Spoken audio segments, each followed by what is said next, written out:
Hey cats and kits, Captain Zorikh here, and I think I'm far enough away from people that I can do this for now.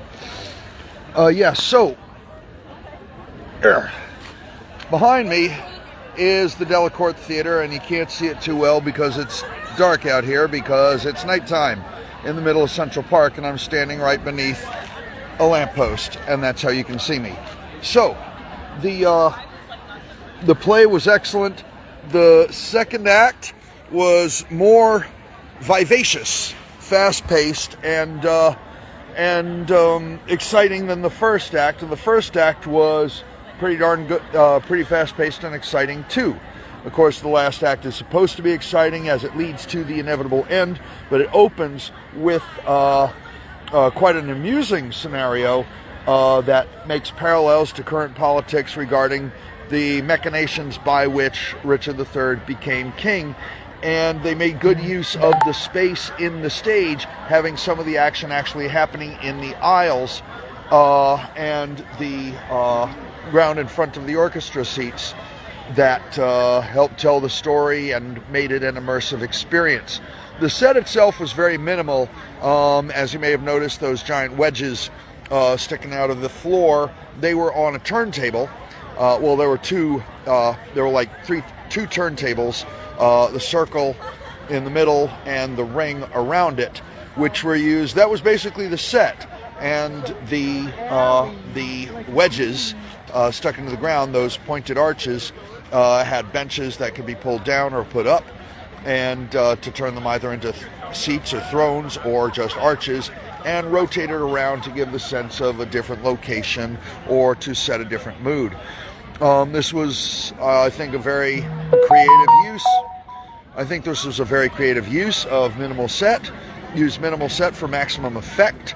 It's also a budget-saving thing, but hey, sometimes budget restrictions, much like the restrictions, if you're going to call that, of a poetic form, can help you cut down to the necessities of the message. So I'm sure I'm going to think of something that about this that I wish I'd said here now. But I want to thank Brad Lander, the Comptroller of New York City, for the very courteous interview that he gave at halftime, or intermission for those of you in the theater world. And there were a few empty seats. So, and there are, let's see, what's today? Friday, Saturday, and Sunday, 2 more shows. So I very much encourage y'all to come on down between 6 and noon to get in line. At noon they start handing out the tickets, and then but there's also, you know, giveaways and there's also a lottery, and for like people who take tickets but don't show up, that sort of thing. And there are giveaway locations around New York as well. Go to, well, just search engine Shakespeare in the Park, New York City, NYC 2022, and it'll get you to the page with all the info. So, my bag is in the way of people.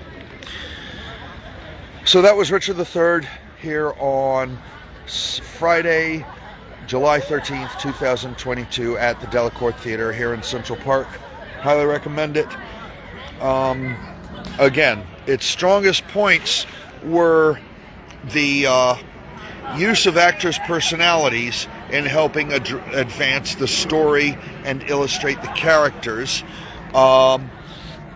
Creative use of characters of differing physical ability. That is, little people, those who are deaf and mute, someone in a wheelchair, someone else with an infirmity of their legs, and helping, again, in giving you something else with which to read the story.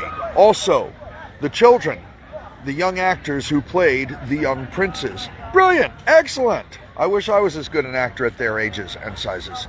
And the audience completely bought in to it all. And Comptroller Brad Lander did a whole big speech at the beginning of the show, before the show, in iambic pentameter, about the importance of theater and current politics and everything else. And go look that up on his Instagram, I believe it was, and Twitter. Yeah, hashtag Bradlander, LandBradlander. And of course, you know, this is going to be, I'm going to be getting this up on my YouTube, youtube.com/captainzorikh, Zorikh, the only Zorikh, spelled that way in English on social media. And, yeah, and it'll probably get tweet, and so there'll be a link in Twitter, and hopefully I'll figure out how to use Instagram someday. Because I think it's important for people to know that this play was a good play, it was excellent, go see it, and that's about all I got to say about that. Love you all. Clean up, cover up.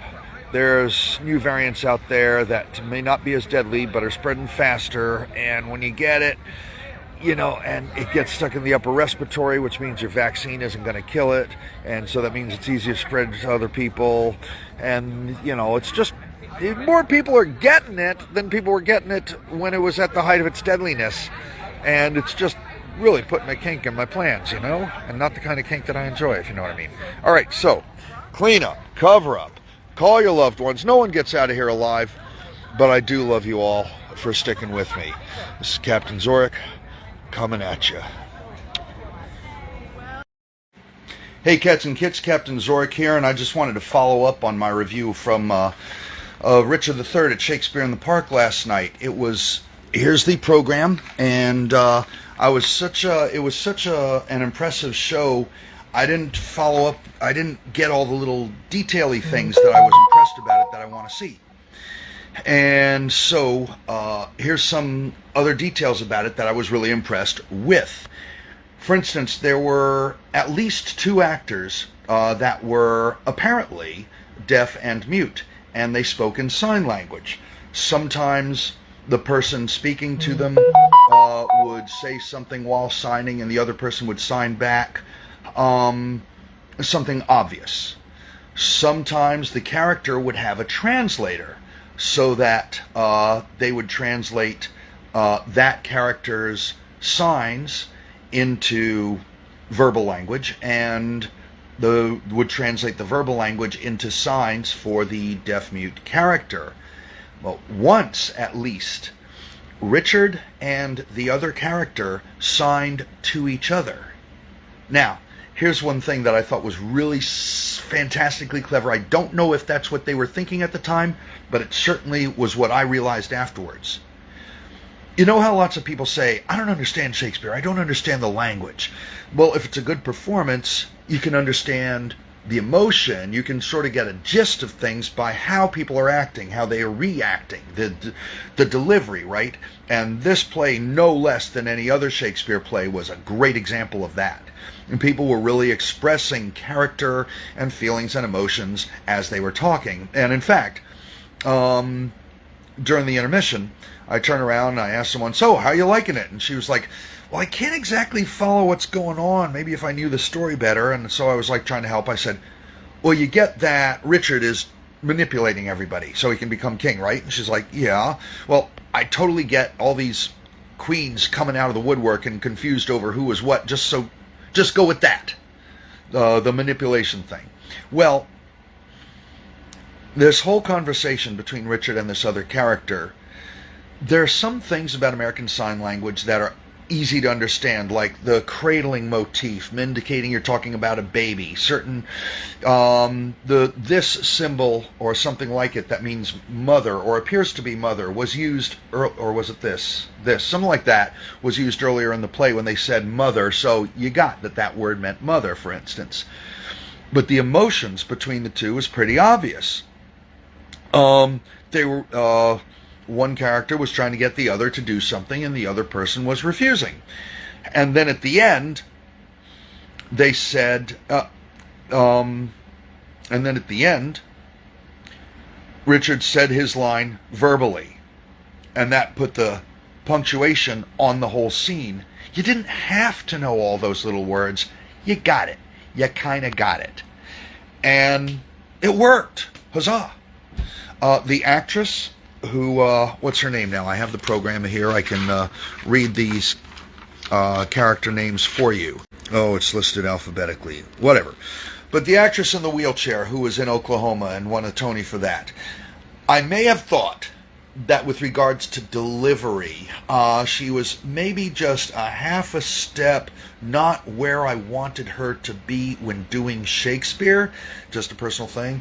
But the wheelchair, not a big deal. I mean, the way she moved the wheelchair worked to express the mood and the scene and the use of the wheelchair brilliantly, so as you almost didn't notice that there was a wheelchair. But she was just a person in a wheelchair, and there wasn't any big deal about this person being in a wheelchair. All right? There was a little person, a guy couldn't have been more than 3'6". I don't know. I didn't have a tape measure. But the point is, Peter Dinklage size. High-pitched voice rather than Peter Dinklage's baritone there. But he played two characters, right? And first off, the character was the character. But secondly, when he came on as a second character, look, there's no one else in the cast who looks like this guy. All right? But the moment he started to do something in character, like talk, you totally got. He's a different character. We see a couple of different actors play different characters in the play. It's a thing in Shakespeare. It worked. They made it work. So I just wanted to get those particular details out there to point out that the brilliance of how to use idiosyncrasies, I'm going to say, of particular actors to work with the story. I'm calling them personalities. Other people might call them ethnic characteristics or something other politically incorrect thing. But, and just the last few things about Richard III.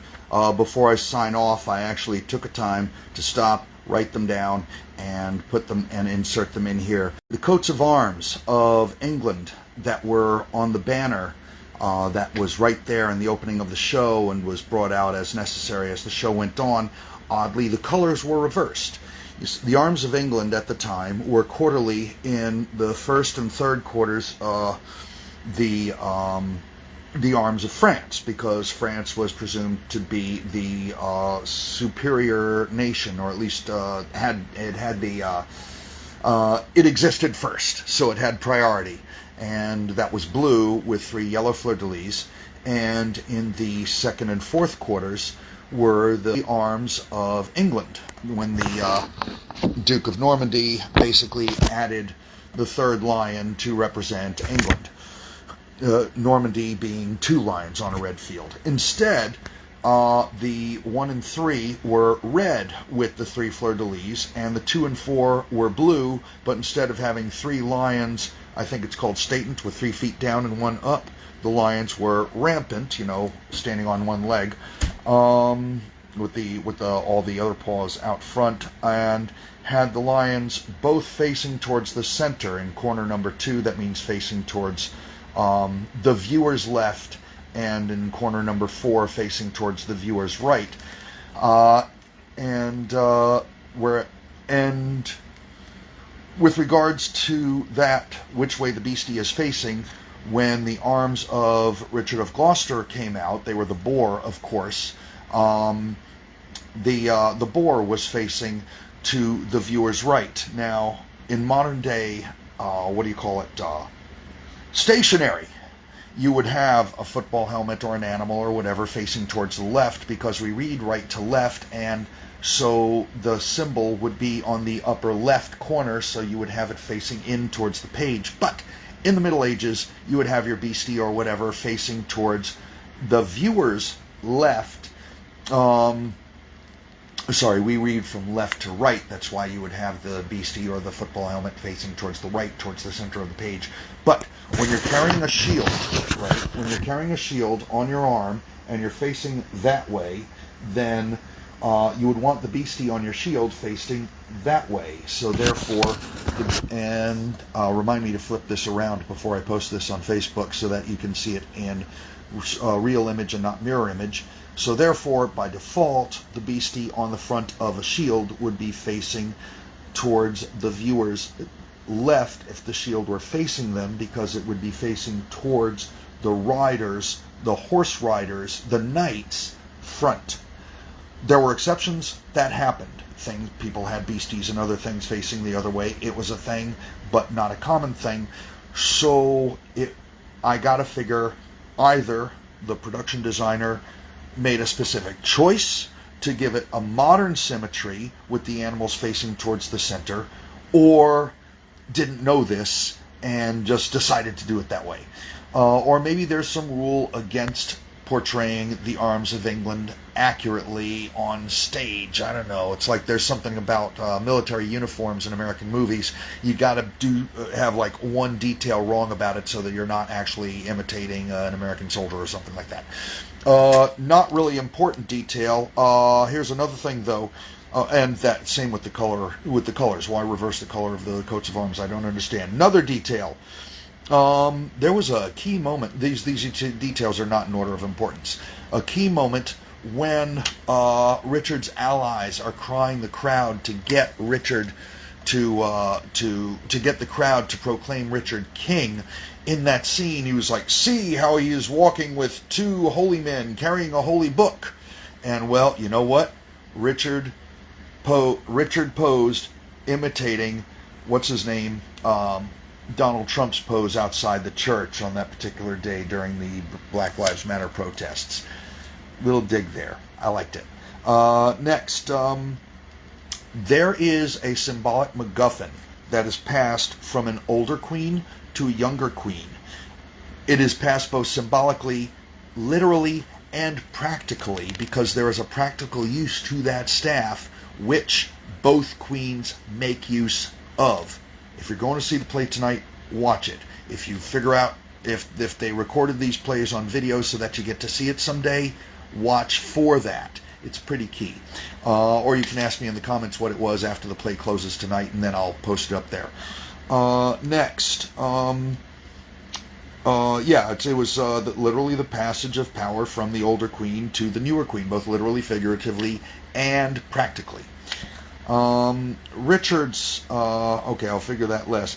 Costumes. Yes, as I mentioned earlier, the costumes in the play were a broad diversity from early to late medieval to the Renaissance, but each of these costumes kind of served the character. So an older queen who would have had a more simpler aesthetic wore an earlier period style medieval dress.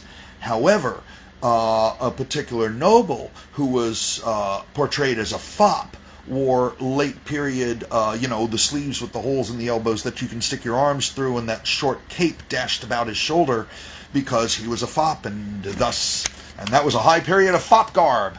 All right. So the deliberate choice of costume, so the choices of the costumes being from different periods of history, I gotta figure was at least partially deliberate. Next, there was a dance in the middle of the second half of the play. I can't call it the second act because there's like 5 acts in the play and I'm not exactly sure which act it was. But in the middle of the second half of the play, after the intermission, there was sort of a dance scene and presentation, a scenario, if you will, a tableau set up on the stage that kind of exhibited and displayed all the peoples whose lives were ended or ruined by the machinations of Richard III.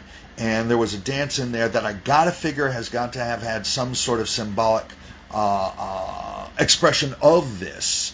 But there were one or few moves in the dance that I didn't quite get. Why did they put that in? I'm not quite sure I'm getting it.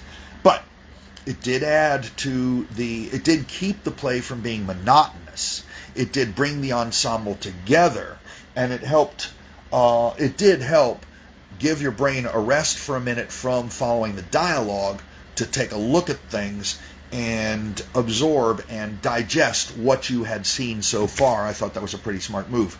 I may use that in my own work. Let's see. The battle scene at the end had most of the battle scene was basically Richard and Ratcliffe, or just Richard, battling against a half dozen knights or soldiers of the army of Richmond. For some crazy reason, they were all dressed in half armor. Like half of their body was armored, the other half was not. It had their gambesson or whatever underneath. I'm not exactly sure what the conceit, what the what do you call it, paradigm, what the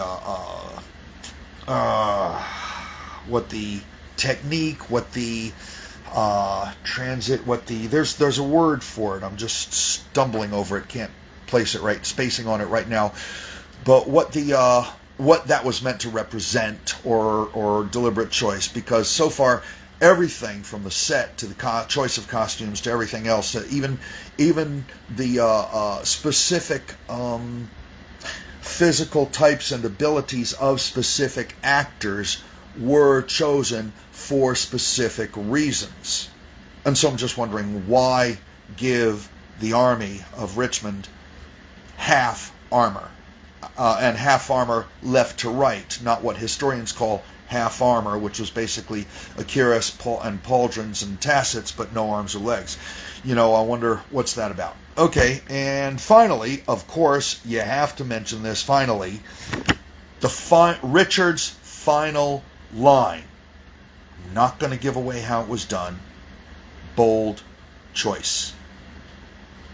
All right, so again, if you happen to see the play tonight, keep alert your senses to what's going to happen when his final line is said, or if you somehow get to watch it on video, just keep an eye on that.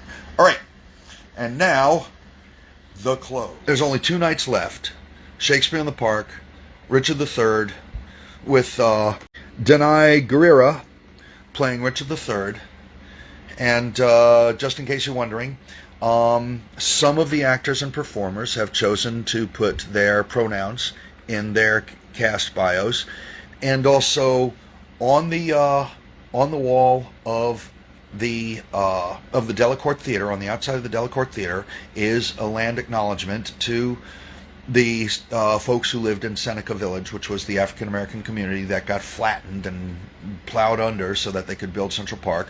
And there are, by the way, pictures all around the neighborhood, around the lawn there, around the park, about Seneca Village, what the history is, what life was like, and all that sort of thing. So the history is not forgotten.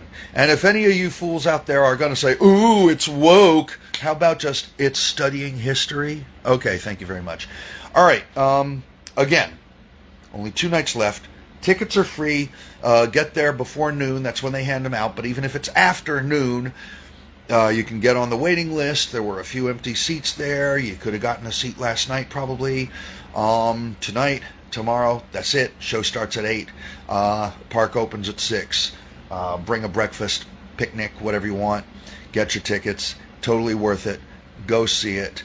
It's what Shakespeare in the Park, kind of what Shakespeare's in the Park is supposed to be. All right, love you very much.